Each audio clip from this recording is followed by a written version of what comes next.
আসসালামু আলাইকুম everyone, welcome back to my channel Tamanna's cooking world.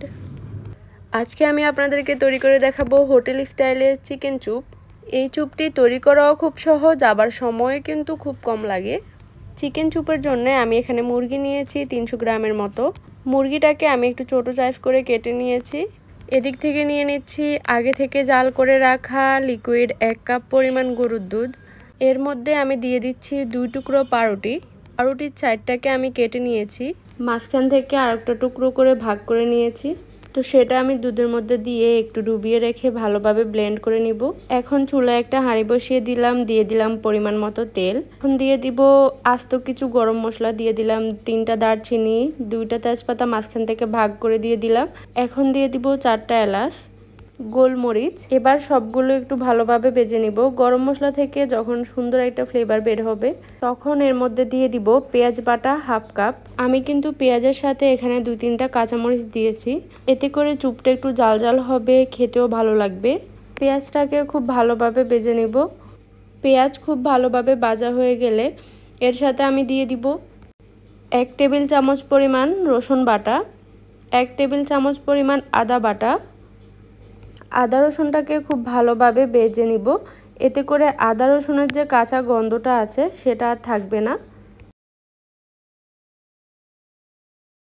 আদা রসুনটা ভালোভাবে ভাজা হয়ে গেলে এর মধ্যে আমি অ্যাড করে দিব 1 চা চামচ পরিমাণ ধনিয়ার গুঁড়ি, 1 চা চামচ পরিমাণ জিরার গুঁড়ি। এবার এই মশলাটাকে আমি নেড়ে চেড়ে ভালোভাবে মিশিয়ে নিব। মশলাটা একটু ভালোভাবে আমি কষিয়ে নিব। মশলা ভালোভাবে কষিয়ে রান্না করলে খাবারের টেস্ট অনেক ভালো আসে। মশলাটা খুব ভালোভাবে কষানোর পর এর সাথে আমি অ্যাড করে দিব 3-4টা কাঁচামরিচ, মাঝখান থেকে ভাগ করে দিব। আমি যেহেতু এখানে কোনো গুঁড়ো মরিচ ব্যবহার করিনি, তাই কাঁচামরিচ থেকেই কিন্তু জালটা ছড়াবে। এবার নেড়েচেড়ে মিশিয়ে নিতে হবে। মেশানো হয়ে গেলে টক দইটা দিয়ে দিচ্ছি। টক দইটাকে আমি আগে একটু ফেটিয়ে রেখেছিলাম। টক দইটা যদি ফেটিয়ে দেওয়া না হয়, অনেক সময় দেখা যায় যে মশলাতে দেওয়ার সাথে সাথে টক দইটা অনেকটা ছানা ছানা হয়ে যায়, তাই আমি টক দইটাকে একটু ফেটিয়ে দিয়েছি। এবার টক দইয়ের সাথে মশলাটাকে খুব ভালোভাবে নেড়েচেড়ে মিশিয়ে নিতে হবে। তারপর এখানে আমি দিয়ে দিব 1 চা চামচ পরিমাণ লবণ। এখন এই মশলাটাকে খুব ভালোভাবে কষাতে হবে। যদি একটু সময় নিয়ে মশলাটাকে খুব ভালোভাবে কষানো হয় তাহলে কিন্তু এই চুপটা খেতে অনেক ভালো লাগে।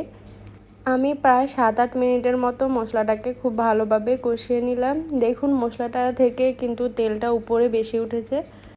এখন ধুয়ে রাখা চিকেনটাকে এর মধ্যে দিয়ে দিব। মুরগিটাকে দিয়ে মশলাগুলোর সাথে খুব ভালোভাবে মিশিয়ে নিতে হবে।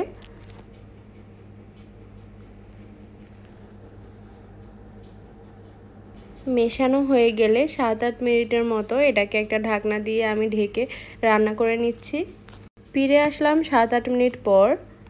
এবার আমি ঢাকনাটা তুলে মুরগিগুলোকে খুব ভালোভাবে নেড়েচেড়ে মিশিয়ে নিব। দেখতেই পাচ্ছেন মুরগি থেকে অনেকটা পানি উঠে আসছে। এভাবে আমি মুরগিটাকে খুব ভালোভাবে কিছুক্ষণ রান্না করে নিব। দেখুন এই সময়ের মধ্যে মুরগির কালারটাও কিন্তু চেঞ্জ হয়ে আসছে, অনেকটা সাদা হয়ে গিয়েছে। এখন পাউরুটির যে দুধটা আমরা রেডি করে রেখেছিলাম সেটা চিকেনের মধ্যে দিয়ে দিব। দিয়ে আমি চিকেনের সাথে খুব ভালোভাবে মিশিয়ে নিব। মেশানো হয়ে গেলে আমি এর সাথে 1/2 কাপ পরিমাণ পানি অ্যাড করে দিব। হোটেলগুলোতে পাউরুটির দুধটা এজন্যই দেওয়া হয় যাতে ঝোলটা একটু ঘন হয়। এই রেসিপিটাতে আপনারা আরও একটা জিনিস অ্যাড করতে পারেন, সেটা হচ্ছে নারিকেলের দুধ। এবার আমি একটা ঢাকনা দিয়ে বেশ কিছুক্ষণ রান্না করে নিব। কিছুক্ষণ পর আমি ঢাকনাটা সরিয়ে দিয়ে দিলাম আস্ত 3টা কাঁচামরিচ, এতে করে খুব সুন্দর একটা ফ্লেভার আসবে। এভাবে ঢাকনা দিয়ে খুব ভালোভাবে আমি রান্না করে নিব, এতে করে মুরগিটাও খুব ভালোভাবে সিদ্ধ হয়ে যাবে, ঝোলটাও অনেকটা ঘন হয়ে আসবে। বেশ কিছুক্ষণ ধরে খুব ভালোভাবে রান্না করার পর এর সাথে আমি অ্যাড করে দিব কয়েক ফোঁটা কেওড়া জল। আপনারা চাইলে এটা স্কিপ করতে পারেন, এটা দিলে হোটেলের মতো খুব সুন্দর একটা ফ্লেভার আসে। দিয়ে দিলাম 1 চা চামচ পরিমাণ ঘি। অবশ্যই চেষ্টা করবেন ঘিটা দেওয়ার জন্যে, কারণ ঘিটা দিলে চুপের মধ্যে খুব সুন্দর একটা ফ্লেভার অ্যাড হয়। এতে করে খেতেও অনেক ভালো লাগে। সব কিছু দিয়ে খুব ভালোভাবে নেড়েচেড়ে মিশিয়ে নেওয়ার পর এবার আমি একটা ঢাকনা দিয়ে ঢেকে দিব, চুলাটা অফ করে দিব। ফিরে আসলাম কিছুক্ষণ পর। এই যে আমার রান্নার ফাইনাল লুক। আশা করছি আমার রেসিপিটা আপনাদের কাছে ভালো লাগবে। আপনাদের যদি আমার রেসিপিটা ভালো লেগে থাকে অবশ্যই আমার চ্যানেলের পাশে থাকবেন। আর যারা এখনও আমার চ্যানেলটা সাবস্ক্রাইব করেন নাই প্লিজ সাবস্ক্রাইব করে দিবেন। দেখা হবে অন্য কোনো ভিডিও নিয়ে। আল্লাহ হাফেজ।